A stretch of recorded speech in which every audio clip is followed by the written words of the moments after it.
Hello, welcome back to my channel. Today is Bookmas Day 4. I can't believe I've already done 4 in a row. I am as amazed about myself as anyone else. I thought today I would do a video about the books that are popular that I did not like. And hate's a very strong word, so maybe I didn't hate these books because I don't really think I've ever really hated a book, but these are books that just didn't jive with me that are well loved by a lot of other people.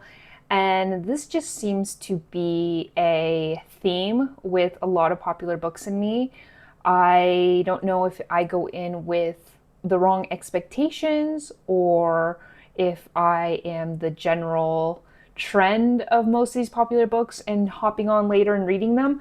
But these are books that I just didn't like, and it happens quite often for me. So maybe I should stop reading popular books and just stick to the books that I pick for myself. But you can't help but want to read what all the hype is about, so you can't blame me.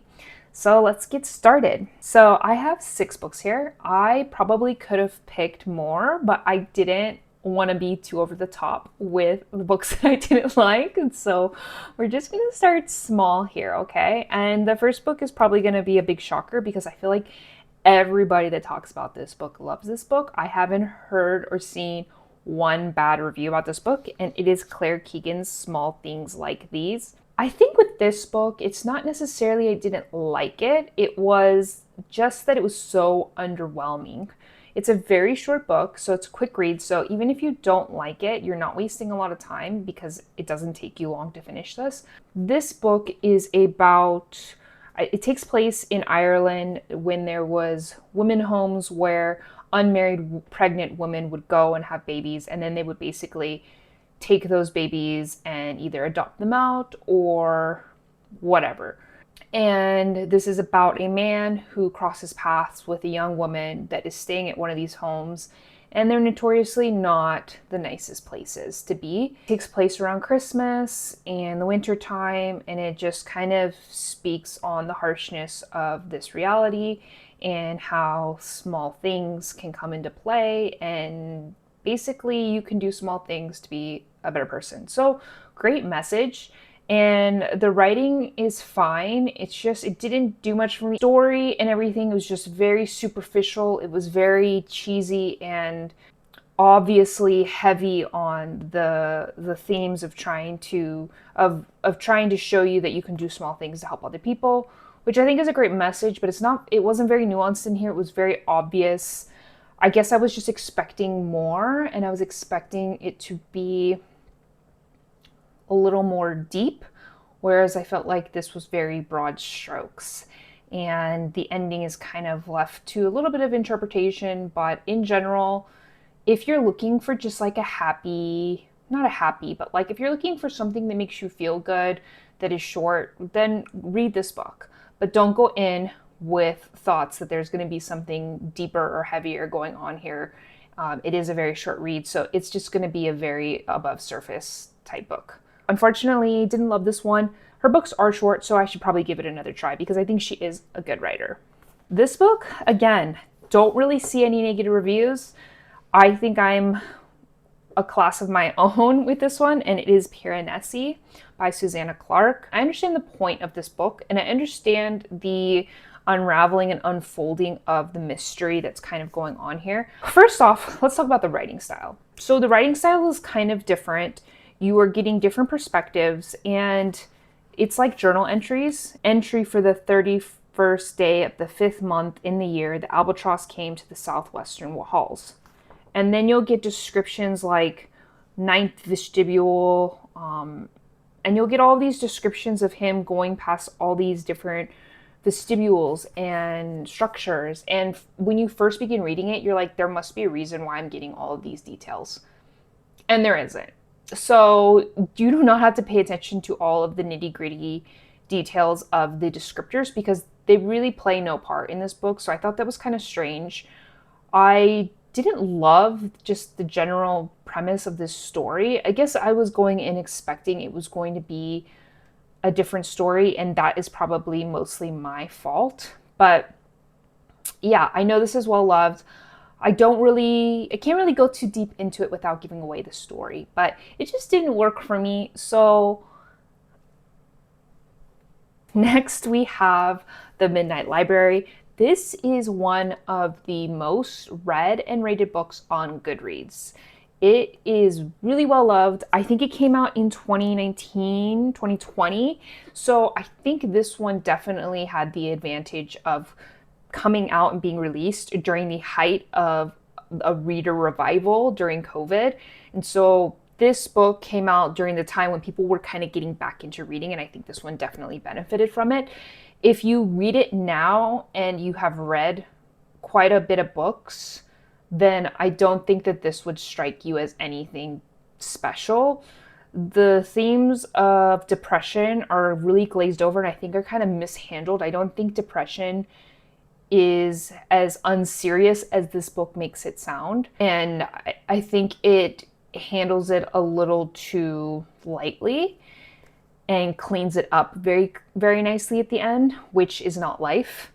And it was very predictable. There was nothing really deep or fascinating or any unique about this story. I think this is just an easy book to pick up that would be a great pickup for someone who's getting back into reading that doesn't want anything that is hard to understand or hard to read. And this is a really quick read.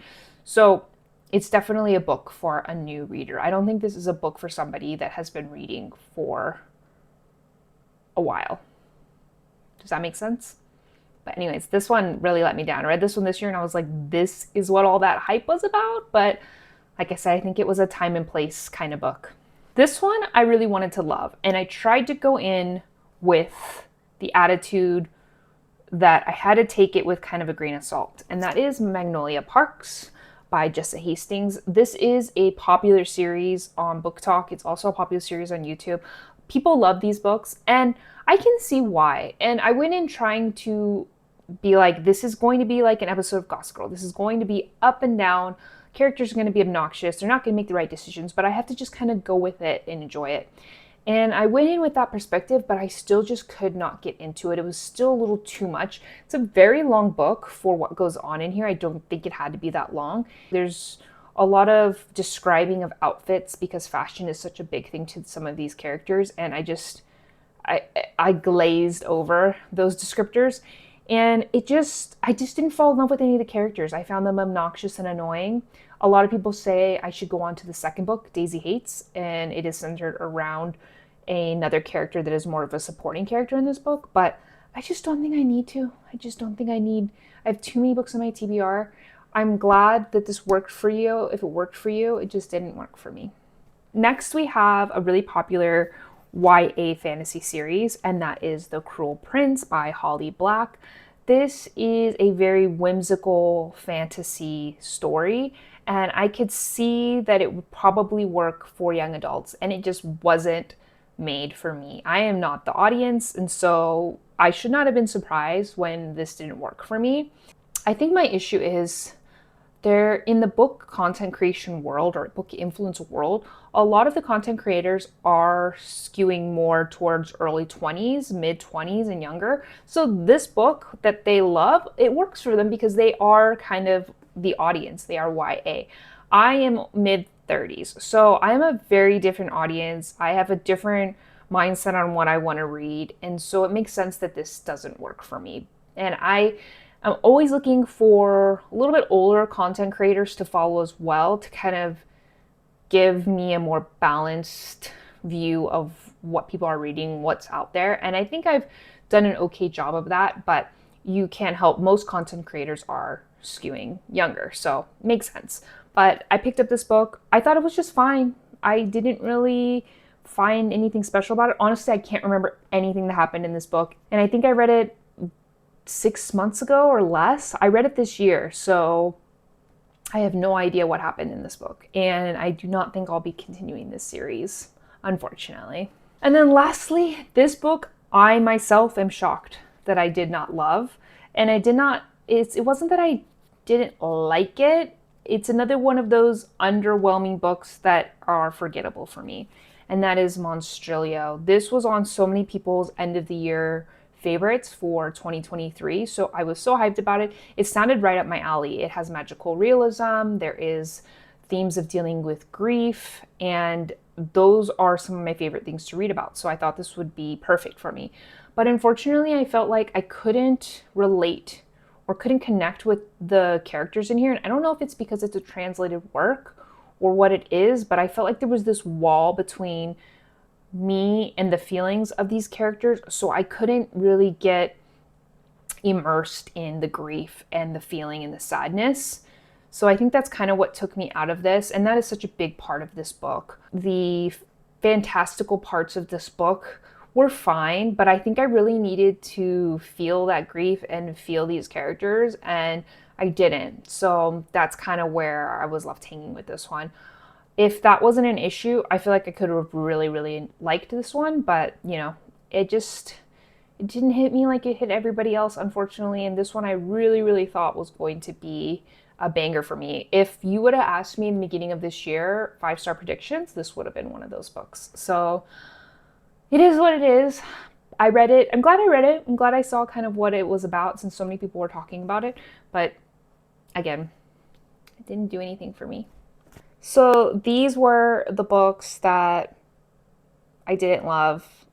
And some of them I didn't love more than others. I wouldn't say I hate any of these books. I would just say some of them were very underwhelming, and some of them just didn't connect with me like they connected with other readers. And that's how reading goes, right? Like, everybody reads differently and likes different things. And some of my favorite books are books that other people hate. So it is what it is. But these are those books. I just wanted to share them with you because I feel like I don't talk about them that much because I don't love them. Those are those books. What did I do today? Just a little life update. Today, this morning, I live in Las Vegas, so it sounds really strange if you've never been here, but Las Vegas, outside of the Strip, is surrounded by suburbs and families and homes, and very suburbia. And so I moved here from California in 2021. I lived in California all my life up until that point, and it's been great. We love to go to the Bellagio. They have this botanical conservatory that you can walk through, and each quarter they redecorate it and have a new theme, and it's like huge plant and flower displays that are really fun to look at. And it's a free thing that they do every year. And we did that today with my daughter and kind of walked through and took pictures and enjoyed that, and then had breakfast at the cafe right there. And it was just such a nice morning. It was so fun. It was perfect because we did it early. And I think if we came any later, it would be too crowded and we wouldn't be able to take, family pics and stuff like that. So it was perfect timing. So that's what we did this morning. And then that's pretty much all I have planned today. It's going to be just a chill Monday. We'll probably watch or pop on a Christmas movie later this afternoon. And it's just been so fun to have the holiday season with my toddler, because last year she wasn't even 1 yet. So she was still kind of not really aware of everything that was going on. And now that she's nearly 2, she's really enjoying everything. Every morning she comes downstairs and looks at the Christmas tree and goes, wow, like she's just really into the whole thing, and it's so exciting and fun to do it with her, and it's been really fun to do that. But anyways, that's all I have planned, and I'm just going to edit this video and pop it back up. I did some really fun letterbox profiles that I put on my TikTok, so if you want to go check those out. Basically, if you haven't heard of Letterboxd, it is like a Goodreads for movies, so you can go on there, log what movies you've watched, give them ratings, leave a review, and they have really cool profile pages of each movie. And so I recreated that profile page for some of my favorite books that I read this year, and I made 3 of them, and I think they turned out really cool, and I really liked making them. It was really fun to kind of try to imagine what actor could play the characters in that book. And so I recreated a couple of my books and made them letterbox profiles. So if you want to go see those, go ahead and go to my TikTok and check those out. And I will see you in my next video. Thank you so much for being here. I'm so excited that it is Bookmas Day 4 and that I'm still making videos and keeping up with it as of now. We'll see how it goes, and I appreciate you. So I hope you have a good rest of your day, and I will see you in my next video.